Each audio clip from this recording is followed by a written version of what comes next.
Hello, everyone. This is another book review. This is Fyodor Dostoyevsky's The Brothers Karamazov. And I just want to say right off the bat that Fyodor Dostoyevsky is a master of discerning the human heart. And what he does is he goes into the black void that is the human heart. He takes a spotlight or almost a lighthouse light and he just shines it across every nook and cranny. And he dares to say the things that people hide from themselves.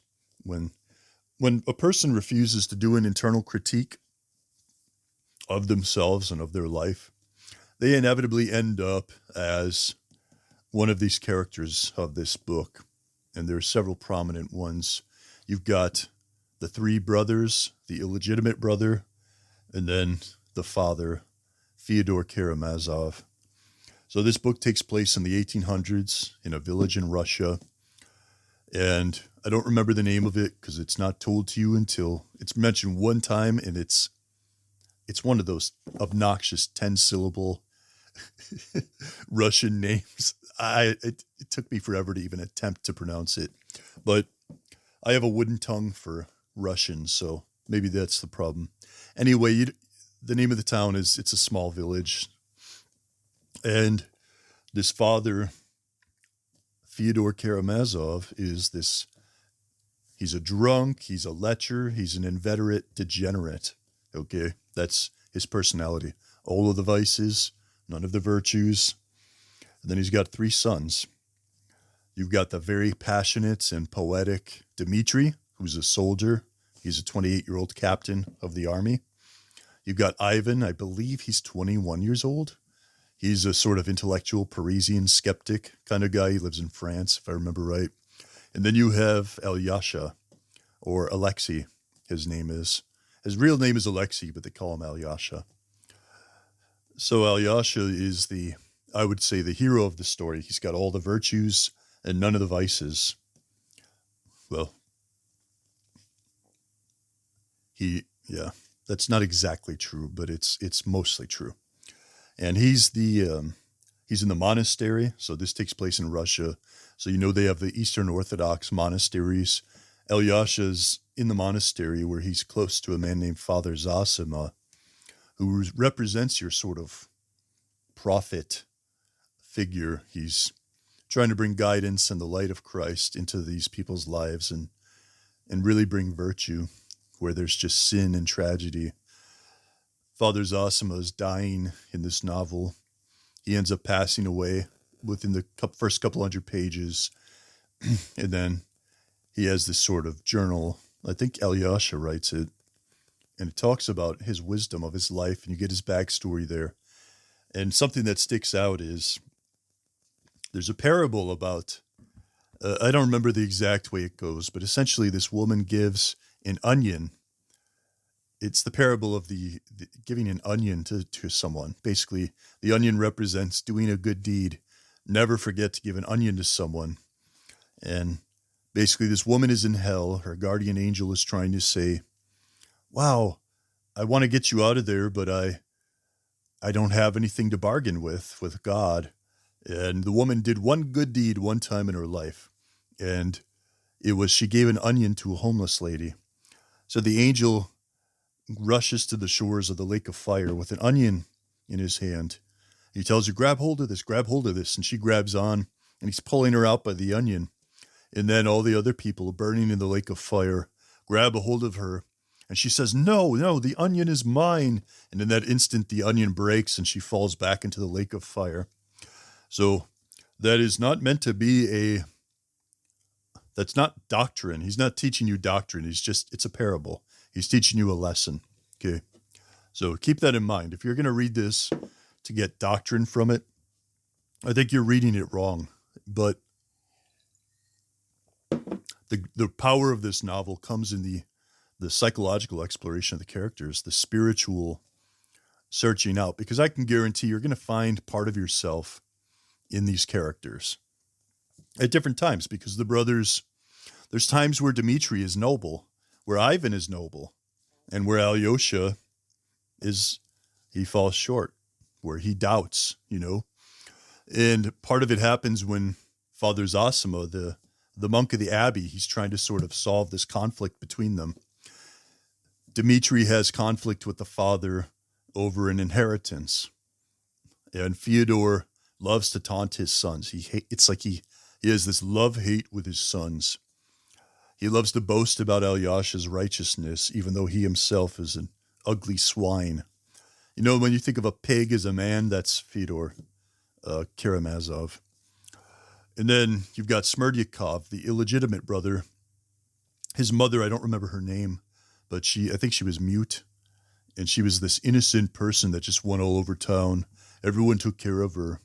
And it's implied that Fyodor Dostoyevsky kind of raped her. He came onto her like that.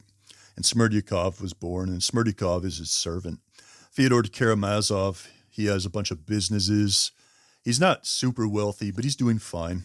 And he just he's a womanizer. And he falls for the same woman as Dmitri, his oldest son, named Grushenka, if I remember right. And she's playing them both against each other. And Alyosha decides they're all going to meet at this abbey, and Father Zosima is going to try and solve the conflict. It's appalling what happens at that place. They have no respect. Fyodor Karamazov is he's a buffoon. He's loud. He's obnoxious. He's just taking he's so narcissistic. It's so clear. And Zosima ends up dying, as I'd said, and what happens is his body starts to decay rapidly, and that's taken as a sign in the abbey that he's sort of a false prophet. And Alyosha is really broken by that, and he starts to waver. He vacillates with his faith, but he holds tight. And all through the novel, there's this mysterious narrator. You don't really know who the narrator is. I heard Michael Segru talking about this book. He said that he thought the narrator was God. I thought that was an interesting observation. It may or may not be true, but I know that Fyodor Dostoyevsky was going to write a sequel. So maybe he would have expounded on it. My theory was that the narrator was Kolya, one of the little boys that Alyosha meets. But anyway, so after the abbey, you have everything falling apart. Ivan's like, I'm out of here. I'm going back home. This was a waste of time, all of us meeting together. And there are so many sort of self-contained scenes in here. If you've ever heard anyone reference the Grand Inquisitor, that takes place in a meeting of Alyosha and Ivan. Remember, Ivan's the skeptic, intellectual, and he's talking to Alyosha at this diner bar. And it's this really intense discussion about God and about human suffering. And Ivan pulls he goes into theodicy, the problem of evil. If God is real, why are children suffering? Adults deserve to suffer, but surely a child, an innocent child, if their blood is the foundation of the kingdom, is it worth it? You know, he goes into that. Alyosha tells him that's blasphemy.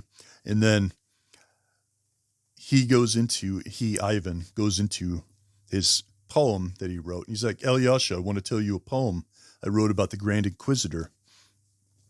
And basically, the Grand Inquisitor is a little narrative that he talks about where Jesus returns.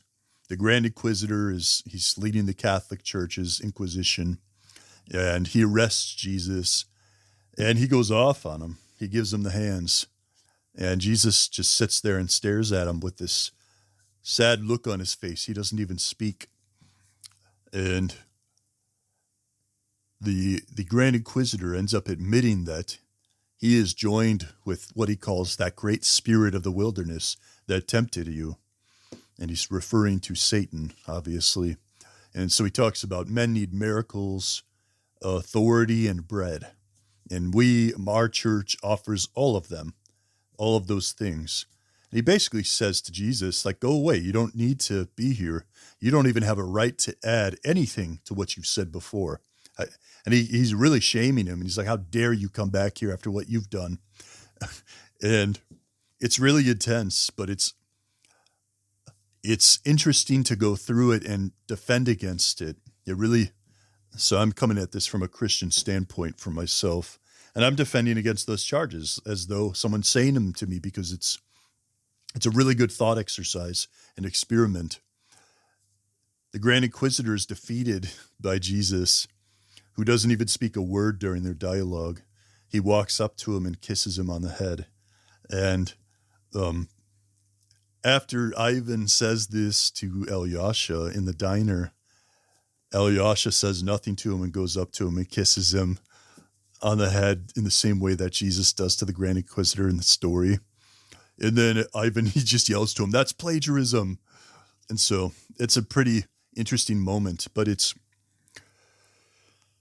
very real. I mean, I don't know you obviously, but we all know someone who's been searching, who gets hung up on these sorts of questions, right? And you have Ivan the intellectual who's sort of, I can't grasp it because I'm burning in my intellect here, that refuses to let me see the simplicity of it. The answer's right there in his face. He can't do it. And what ends up happening is over the course of the novel, Dmitri is getting framed for the murder of Fyodor Karamazov. And the murder was actually done by Smerdyakov. And that's a very interesting part. And it seems like Dmitri is guilty to everyone around him. He's so passionate. He's burning with passion. He's attacked homeless people before. He's stolen. He's dishonorable man, but he's insisting, I'm not guilty of that. He's going off on all these people. I'm guilty of so many things. I'm not guilty of that. I didn't kill him. And Smerdyakov, for his part, he was taken in as a servant of Fyodor Karamazov after he was born, and he's sort of a cook. Smerdyakov is an interesting character. He's a really dark character. He does not believe in God. He doesn't have any faith in anything. In fact, he delights in attacking the faith. And what happens is he has these seizures, right? So he fakes this seizure and tells Ivan, right before Ivan leaves town after this blowout at the abbey that I was telling you about, he tells Ivan, wouldn't it be a shame if I have a seizure tomorrow? Basically, it goes like this, where you sort of hint, hint, nod, nod, wink, wink. Maybe you should get out of town, Ivan. I'm going to do something to the old man. And Ivan doesn't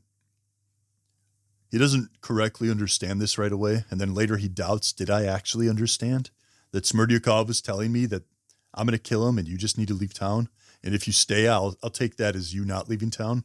And Ivan's skepticism is part of what drags Smerdyakov into this. He's got this phrase, remember his skepticism, he's the intellectual skeptic. He basically says everything is lawful. And so Smerdyakov says, if everything is lawful, I'm going to kill the old man. Everyone hates him. Everyone hates Fyodor Karamazov. And everyone says he's wicked. And he is. But Smerdyakov ends up killing him. And Ivan has this sort of redemption arc where at the trial, he sort of confesses to it. And he admits the truth, but he's got something called brain fever, where he comes across as insane at the trial and just sick. So they write it off as, he's ill, he's unwell, even though he's basically telling the truth. And I don't know, Katerina, who is Dimitri's, I should have brought her up earlier. She's Dimitri's wife, and she's a very proud woman, but Dimitri's running out on her after this Grushenka woman. And at the trial, she also likes Ivan. She puts forth this letter that sort of says, no, Dimitri's threatening to kill the old man and all this, Fyodor and all this. So it sways the jury to say that he's guilty. And then story ends with the death of this boy who Alyosha crosses his path. There's a really heartwarming scene about loss. There's so much good commentary in this book. I'm glossing over so much, so many good stories. You've got Ivan's devil. I'm not going to go into that too much, but Ivan in his brain fever, he sees the devil at his apartment. He has this really intense dialogue with him. Fyodor Karamazov is a master of dialogue. Every character is well written. I don't think a single character is poorly written in this entire book. They're all given appropriate introductions. They're all discussed at length. He knows when to go into exposition. He knows when to stop. It's just excellently written. Highly, highly recommend. I'm on 15 minutes. Let's be real. No one watches videos that long. So if you got to the end of this video, hey, bless you. Have a wonderful day.